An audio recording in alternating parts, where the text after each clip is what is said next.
Aggression or desolation. Two ways to describe the situation of our political environment. Ever since day one, politics has been the major driving force in the evolution of our country. Such power has been created so many upheavals in the economic and social development, but nonetheless, it is one of the most vulnerable instruments of change. What happens when that instrument falls in the hands of a single social unit? Political personalities strive to strengthen their hold on their positions through expansion of their influence. This can be easily achieved through connections with famous relatives as well as taking advantage of their family names. According to Jeremy Beckett, an Australian professor of anthropology in the University of Sydney, a surname is already an effective asset that can win the loyalty, support, and vote of the masses. This is a major blueprint in the Philippine politics that most government officials follow today, and it can work both ways. Government offices can be used as a profitable heritage for the family. Political dynasty in its purest sense. Political dynasty is a permanent feature in the Philippine government. It can be defined as multiple relatives or an entire family that all have positions and involvement in a particular government unit. Relatives are usually siblings, spouses, cousins, and several consecutive generations of offspring, to be specific. Several powerful dynasties in the country include the Marcoses, Coangco Aquinos, and the most recent, the Dutertes. All of them are still carrying on the torch through their most recent descendants, Bongbong, Jaime, Bam, Sara, and Paulo. How exactly did we get here? The answer lies deep in the dark crevices of our history. During the last few centuries, 19th to 20th century, the country was decimated by countless rebellions in the Spanish and American regime, wars like World War II, and the contemporary revolutions. It was in this age that the government of the Philippines was exceptionally frail, barely existent. The people needed an authority, and they had nowhere else to turn to, except the most powerful elites of each region. In a matter of decades, these aristocrats grew and flourished. The land-owning families were the first to fill the voids left by the wars. The Coangcos, for instance, took hold of the haciendas in Central Luzon and immediately flew through the ranks of the capital. As time goes on, dynasties continued to evolve in the unpredictable political climate. During the 1960s to the 1980s, Marcos established the longest term of any president in the country. He united an incredible portion of the political families in the country, and it was plenty of time to nourish his own lineage, molding his children for his priceless legacy. Other long-standing families that survived include glittering names like Rojas and Arroyo. Like every other province of its age, Quezon underwent a tremendous political turmoil. A lot of regimes took over the region in a span of 3 or so decades. During this period, Quezon is controlled by two of the most influential families of the region.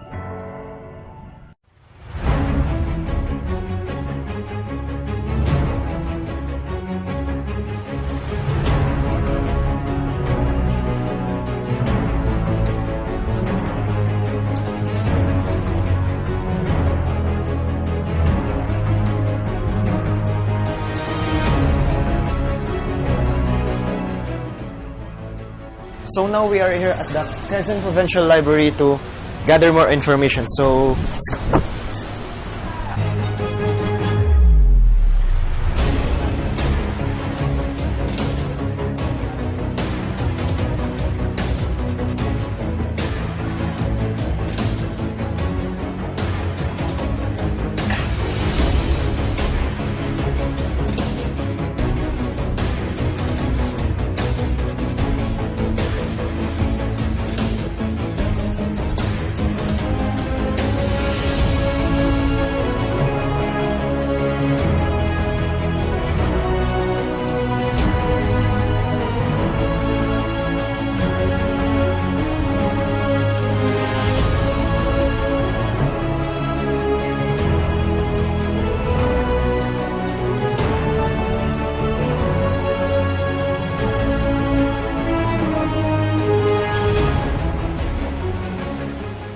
To figure out information about the leaders of our province, we went to the Provincial Library of Quezon. There, we found a scrapbook containing the information of every governor of Quezon. During our stay, we found some files concerning one of the governors of the province. It is evident from the information we've gathered that the province really has its fair share of aristocrats. There, we found out that the first governor of our country was a man named Cornelius Garneler. He was an American soldier that was appointed as the governor of Tayabas, now known as Quezon, during the times when the Americans ruled in the Philippines. The very first Filipino elected as the governor of Quezon Province, according to records, was a man named Ricardo M. Paras Jr. He was the Chief Justice of the Supreme Court of the Philippines from 1951 to 1961. His son followed him into the Supreme Court in 1986 with his term ending in 1992. Among the most notable families we documented are those of the Suarez and Alcala clan. The Alcala family has influences that stretches as far as the 1960s. Governor Anacleto Alcala was a man of action and achievement. He served the government for 1964 to 1967, 1968 to 1971, and 1971 to 1980.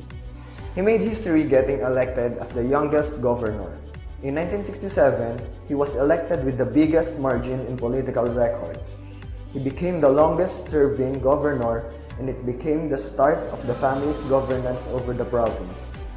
Generations of his descendants eventually followed in his footsteps, and they are still ruling to this day. Dondon Alcala, his youngest descendant, is now currently on his second term as mayor of Lucena City. It is also important to consider the significant influence of the Suarez family. The political tree starts out from when Danilo Suarez was first elected in the office as congressman of the 3rd District. He started out as a practicing lawyer and started his government career in 1963. He was re-elected several times.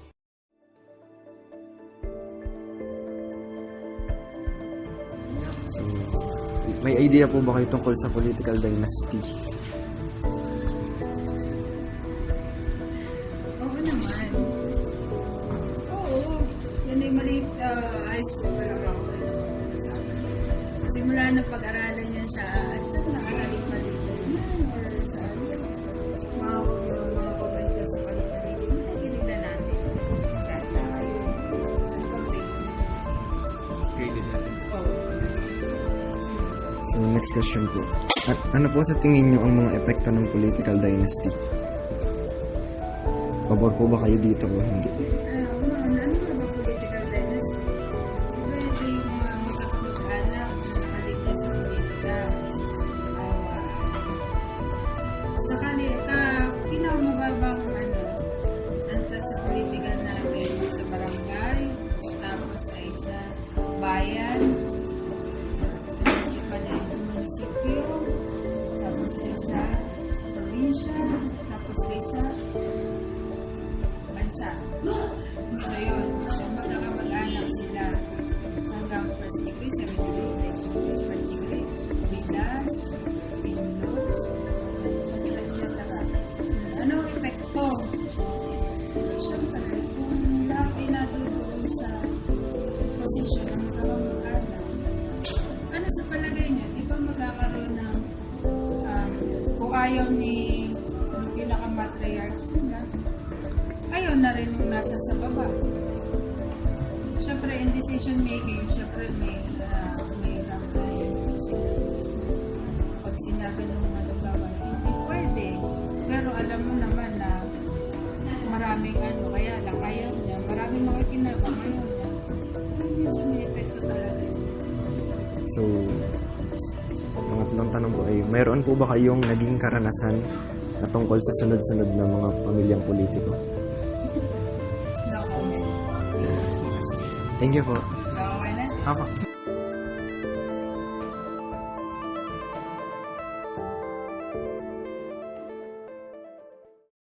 Under the 1987 Constitution, it is the policy of the state to prohibit political dynasty as defined by law. However, up to date, the Congress has not yet passed a law that defines what political dynasty is. The reason for this is to give other people who are competent, willing and able to hold positions in the government. This is one of the guarantees of the state, to give equal access to opportunities for public service. The present context of political dynasty refers to members of the same family who are involved in the government as elected or appointed government officials in a certain province or city.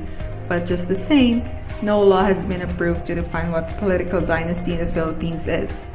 Just like anything else, political dynasty have its good and bad sides.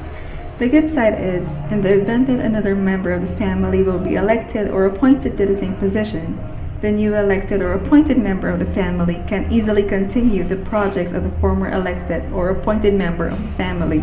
Or there will be easy turnover of the office from the former to new elected or appointed member of the family. And considering that they came from the same family, they are more familiar and well-versed in public service. Whereas, of course, if the position of the government in a certain province or city will be confined to one and the same family members, there will be political dominance. One family will be in control over the entire province or city, and you'll have a scenario wherein the members of this family will already be untouchable. There is a great possibility that the members of the family will be abusive and corruption will be tolerated. This way, it will no longer be good or beneficial to the people.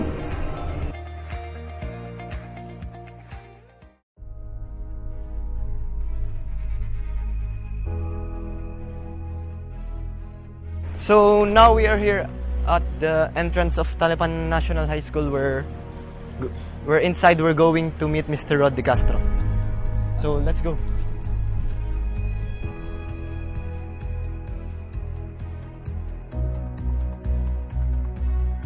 So now we are here at the entrance of Talipan National High School where we will ask the guard where we can find Mr. De Castro.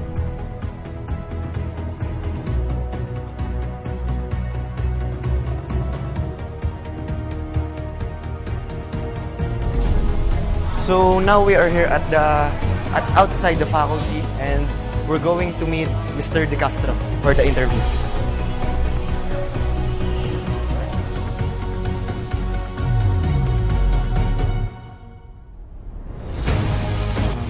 So, sir, ano po para sa inyo ang political dynasty? Yeah. Ang political dynasty, ito yung mga pamilya ng mga politiko na yung halos maraming pwesto sa gobyerno, sila ang humahawak o sila yung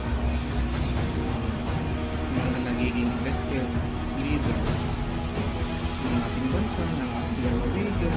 So, pwedeng yung ama, yung ina, mga anak ay mga nasa politika sa iba't ibang pwesto sa gobyerno. So, kung magiging mabuti man po ang political dynasty na nangyayari sa bansa, ano ang pinakaposibleng magandang epekto nito? Well, tingin ko, makikita doon ng tao na itong pamilyang ito ay nasa dugo yung pagtulong sa kapwa, na sila yung naghahangad ng kabutihan para sa mga tao, especially kung sa lalawigan, sa isang lungsod, sila yun. So, ano po sa tingin nyo ang nakakapaghikayat sa mga politiko na pairali ng political dynasty? Sa aking tingin, yung political dynasty ay nakikita nila na sila yung makakatulong doon sa mga tao sa kanilang nasasakupan, kaya sila yung may masidyang pagnanasa na sila ang umawak ng kapangyarihan. At kapag tapos na, dahil sa ang bansa natin ay merong limit ang pagtakbo, ay naiisip nila yun naman kanilang mga anak, kapatid, o kaya asawa o kamag-anak, sila naman yung umalimit sa kanilang pwesto para ipagpatuloy yung magaganda nilang sa lugar nila. So, ang huli po ay, ano ang posibleng banta nito sa demokrasya ng ating bansa? Yan. Kasi, ang problema ng political dynasty ay iilan lamang pamilya sa lipunan natin ang makawal ng kapangyarihan.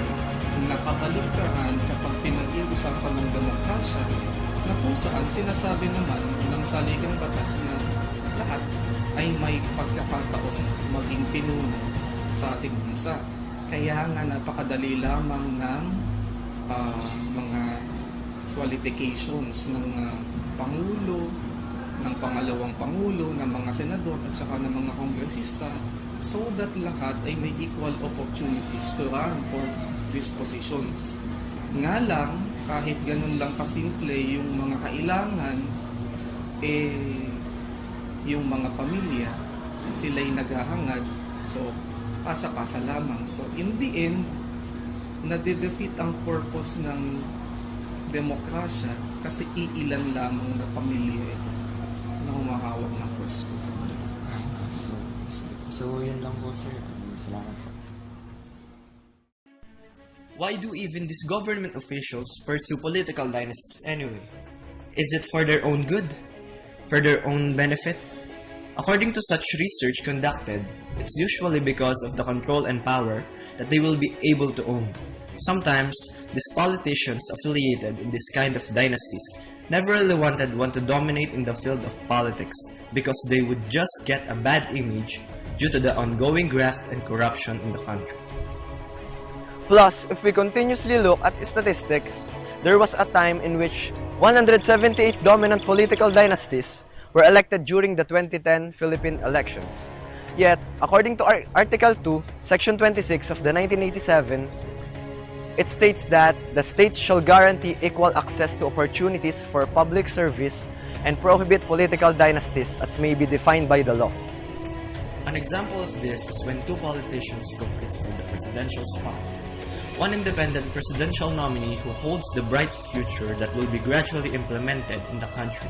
Another presidential nominee who's just nominated because of family tradition.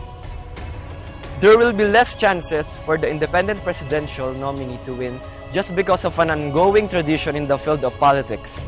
Continuing from the stated law, it simply is laid down already, but as per statement of Father Joaquin Bernas, a Constitutional Commission member, a former president of Ateneo de Manila University, and a former dean of Ateneo's Law School, from personal interview, he said, As stated, it has never been defined by the law, and it was never defined by the Constitutional Commission, because this commission was divided about this.